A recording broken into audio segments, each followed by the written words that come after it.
4th of July is a uniquely American holiday, and it isn't just patriotism that spurs people on to celebrate, it's the good weather. Hello, my name is Philip Scorza, and I would like to welcome you to our show, Points of Interest. In the old days, because the 4th of July fell in the middle of summer, it, more than any other holiday, was cause to celebrate. From miles around, from the farthest canyons, upriver and downriver, the people who lived on ranches came to town. They would see old friends, they would meet new friends, they would gossip, they would just revel in community. And Newhall in the Santa Clarita Valley was no exception.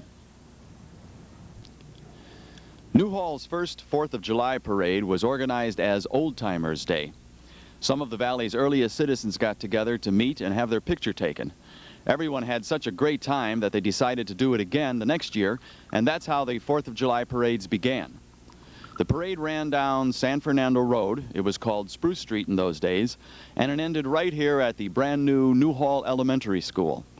A photographer assembled the entire town and took their picture. We're here in front of the Newhall Elementary School on Walnut Street, and the reason we're here is because during the 1930s, the parades, the 4th of July parades, used to end right here at the Newhall Elementary School. I'm with my old friend Leon Worden. Leon, how are you? Good. How are you, Phil? Fine, thank you. It's nice to see you. Thanks for coming out. Well, thanks for having me. Now, you wrote an interesting column recently about 4th of Julys and the history of 4th of Julys, and you said something in there about the fact that in 1932, the tradition of 4th of July parades in Newhall started. Is that right? Well, right. The parade has been running every year since 1932, with the exception of a couple of the war years. Mm-hmm. Well, in 1932, the tradition started when people like A.B. Perkins and Fred Lampkin put together the first parade.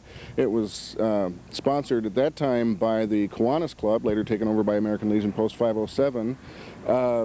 The parade was really just the beginning of the day's festivities, because hundreds and hundreds of people from all around, from all the ranches around the valley, would come in on that day, and it was, you know, they didn't make it into town on a daily basis, so this was really quite an experience, quite an event.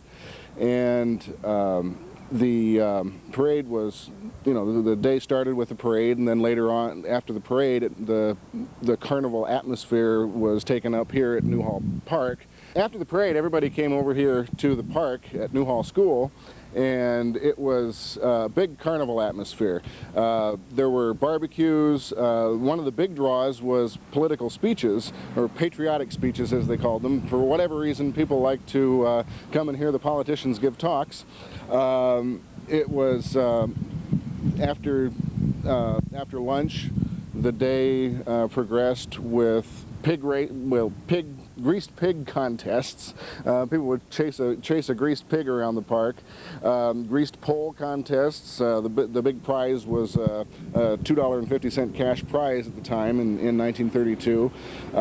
There was an old timers reunion every year where people gathered together to take photographs in front of the Newhall School. The festivities would last until sundown. They'd play baseball and all sorts of other games in the park, and it was really an all-day affair.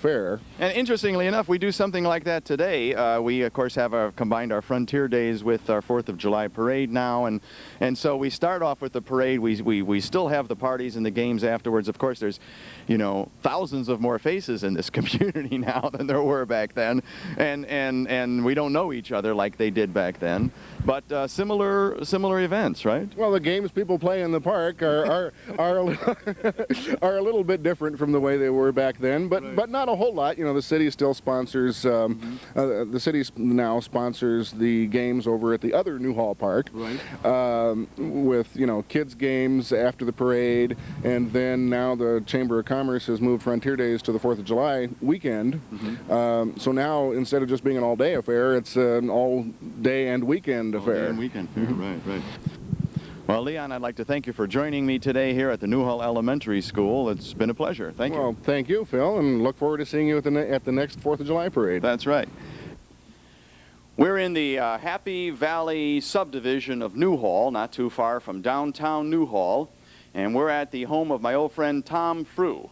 Tom and I served together on the board of directors of the Historical Society. And Tom has agreed to come along with us today and to share some of his 4th of July experiences growing up here in Newhall. So I thought we'd just knock on the door and see if Tom's home. I hope he is.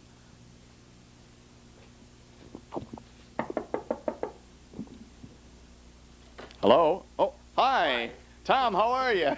Good, Phil. How are you? I'm fine, thank you.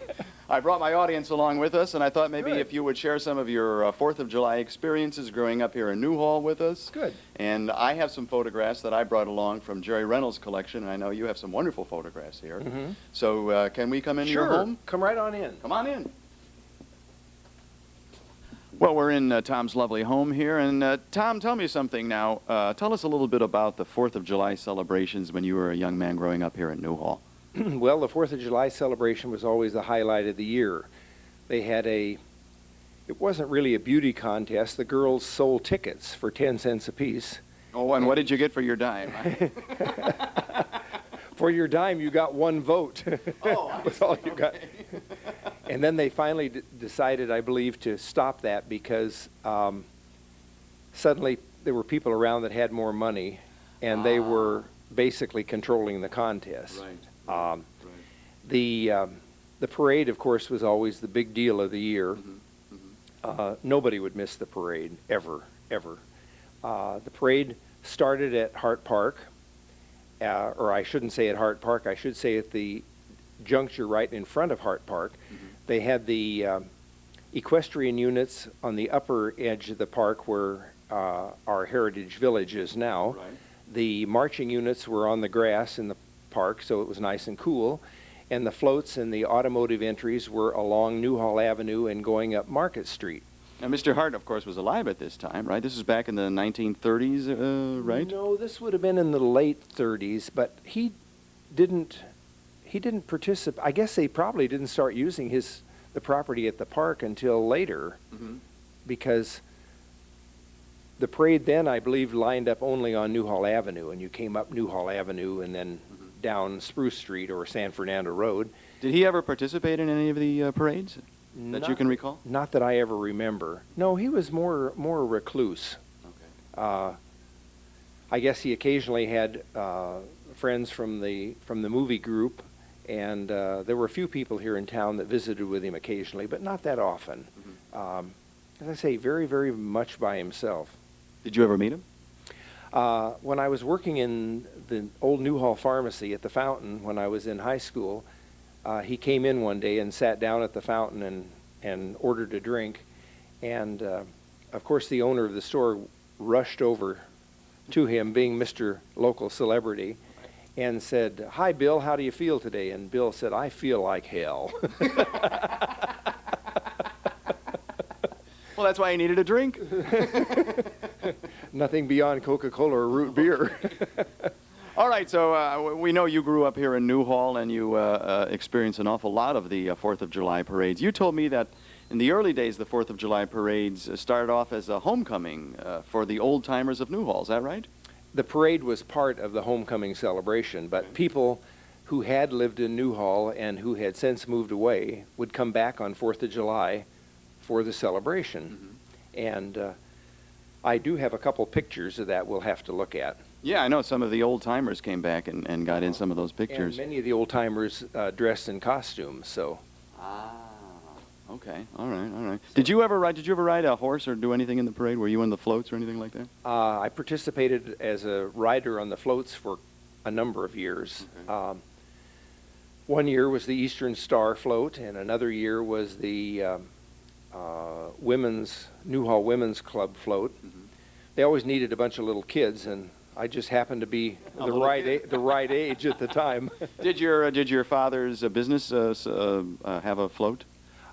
In later years, yes, we began entering floats in the parade, and fortunately enough, we're always awarded at least a first class in our division trophy. So we participated for a long time, but the parade was getting a little too commercial, mm-hmm. and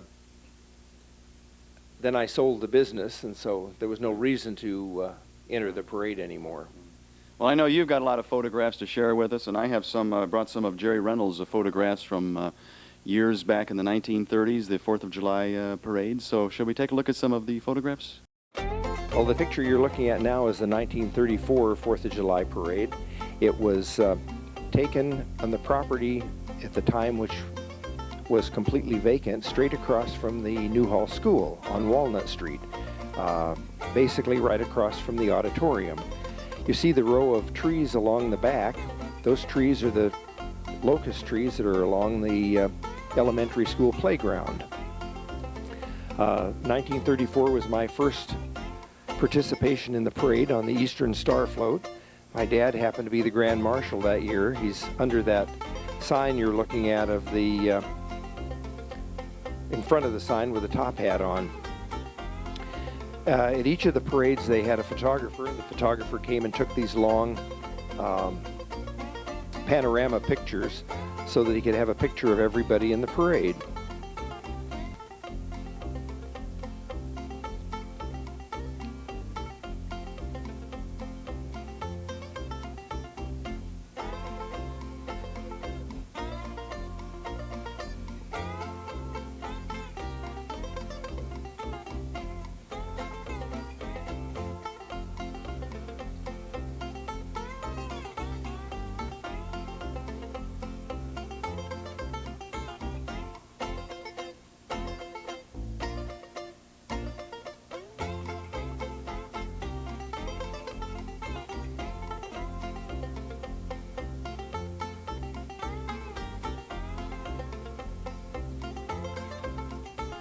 This is the 1936 4th of July parade.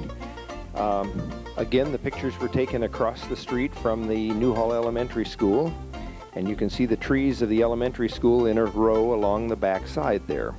The parades then were basically just local folks. You can see most of the units were marching. There weren't that many automobiles, or there weren't that many motor-driven floats. They tried to keep the parade fairly simple then, but many people, of course, participated, and the whole town always turned out to see the parade. And then these were followed by the homecoming picnic in the afternoon behind the Presbyterian Church under the big oak tree. This was one of our entries back in 1951, for which we won first place in the horse-drawn vehicle category. You see the miniature donkeys that are pulling the float. Next, the driver. And third, that's Mary Nason, daughter of Evangeline Nason Frew. As we were driving down San Fernando Road, I was walking along next to the unit and said to the cousin, "Be sure and wave at the judges when we go by." So she waved at the judges, and the judges cheered and cheered, and I said, "No, you're waving at the boys from the juvenile camp. The judges are in the next truck over." We've always had a good laugh about that. The picture was taken on Newhall Avenue, headed toward San Fernando Road, right at the junction where Walnut Street intersects with Newhall Avenue. This was our 50th anniversary in 1950, and we decided to make a replica of the old shop. The float, as it came down the street, you saw the being drawn by the mules. The driver was Jess Butler. When you float went by, then you could see the inside of the shop, and we had a horse that we had made out of crepe paper that had one leg that you could lift up and put a horseshoe on, and we had an anvil on the float as well. And we had a first prize in our commercial division that year. This was in 1960, and that was the year that I handled publicity for the parade and conned all my friends into putting entries in the parade, so therefore I had to have an entry that year whether I wanted one or not. The cowboy hat that you see is 8 feet tall and 12 feet long. It's mounted on top of a full-size pickup, so that gives you a general idea of how big the thing really was. Newhall Avenue runs the length of the is running parallel to the length of the tennis courts, and if you follow on around the tree line there, that's 13th Street. There was a row of trees down the middle of the elementary school ground at that time, And the students that walked to school came through the gate on 13th Street and walked up under those trees to the school buildings, which are situated about where the camera is right now. The baseball diamond had been there for years and years and years. You can see the trees that were being planted at the time. And coming over to the far side where it says 1933, that's Walnut Street. Behind there, and then over behind Walnut Street is San Fernando Road.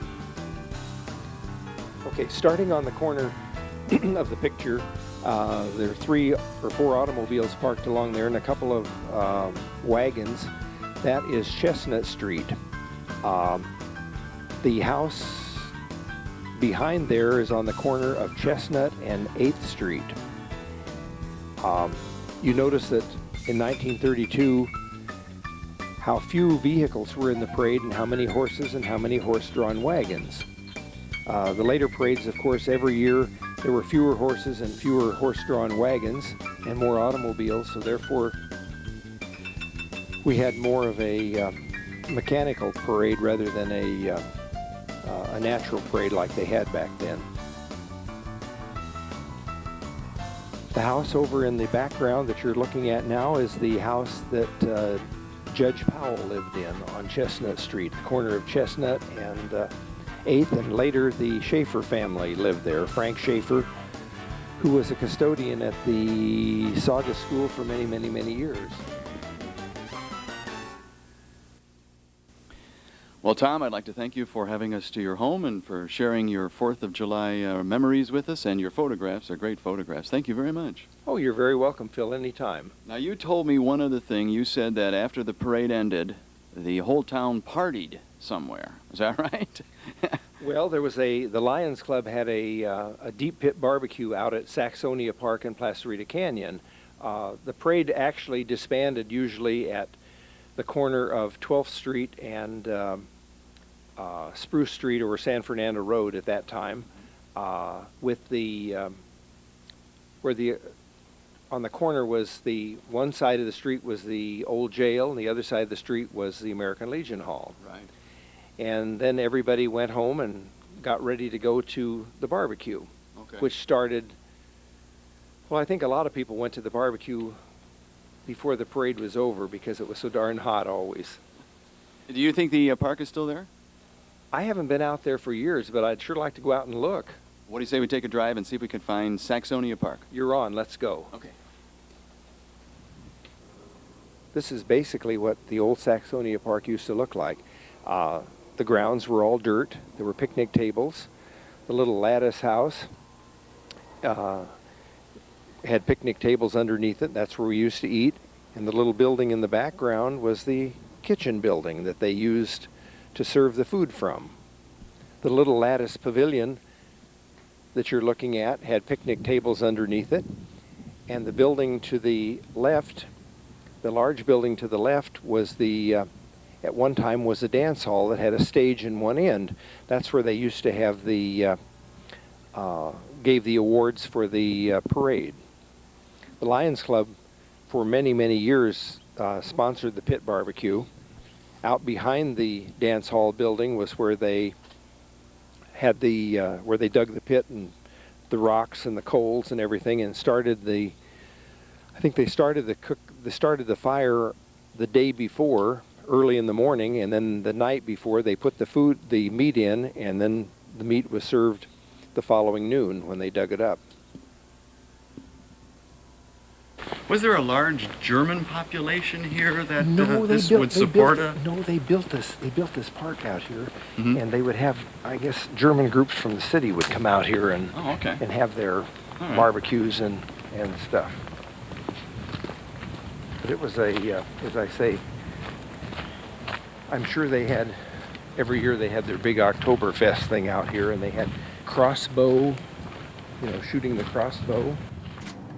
Well, Tom, I'm glad we found Saxonia Park. It's still here. It's still a part of Newhall. It's still a part of your memories, isn't it? And it's so much more beautiful than it was then. It was a dusty hole out here at the time with no banks along the stream, an unpaved parking lot with lots of weeds. But these trees were here, trees and that's why you all were here, right?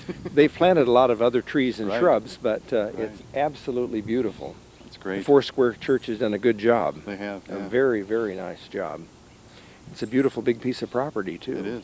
Well, listen, I'd like to thank you for sharing your 4th of July celebrations and memories with us today. This has been a lot of fun. I've really enjoyed this. Thank you very much. Thank you. I have a number of old photos taken from past 4th of Julys that I would like to share with you now.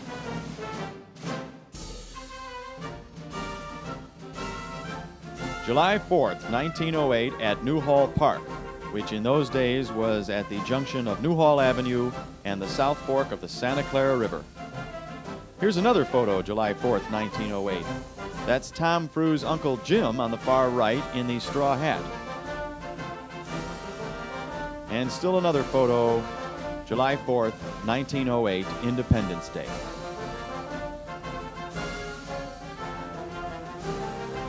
Charles Kingsbury leads the sheriff's posse in the 4th of July parade, 1934.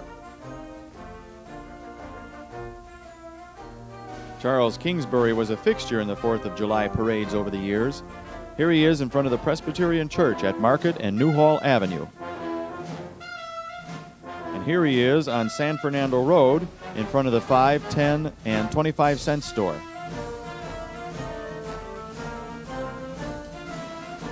Another photo taken on San Fernando Road, 4th of July, 1934.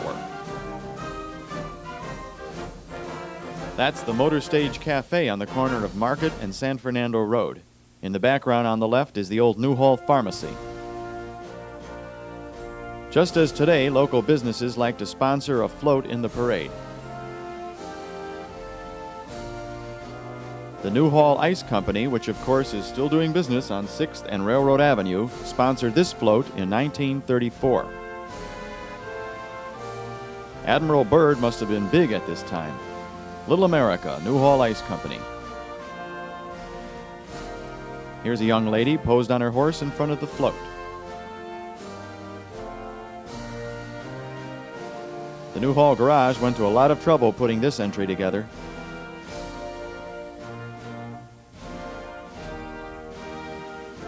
The M&N Market is today called Trey's Market. Dom's Pharmacy had something called Benzine Farley written on its entry. That year, a prize was awarded to the Newhall Ice Company for their Admiral Byrd float. People put on their Western costumes in keeping with Newhall tradition.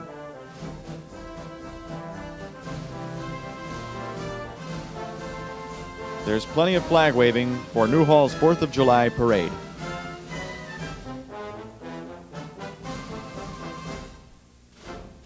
The 4th of July parade is still a big event in our community's life, and I've got some recent pictures I'd like to share with you now.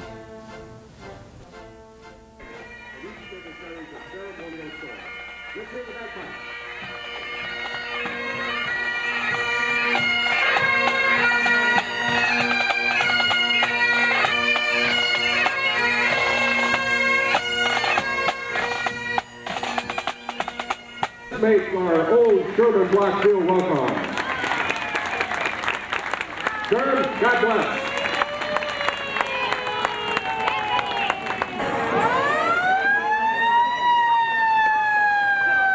Sheriff's Mounted Patrol is glad to have us here that are attending the places that we really need those folks. Hurricane Harbor. Enjoy a day of family water play at Hurricane Harbor. Perfect for this hot weather. Or do some white knuckling next door at Magic Mountain, where Superman will make the 100-mile-per-hour escape later this summer. Hey, they sound pretty good. What happened to this float? There. This float. Enthusiasm, a lot of energy, a lot of work decorating. Can you pull a plow? So that's probably how it was done in years past. More over motorcycles or bikes will take a risk ahead.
I'd like to thank Tom Frew and Leon Worden for coming on our show.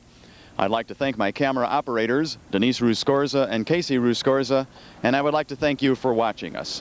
Until next time, this is Philip Scorza for Points of Interest.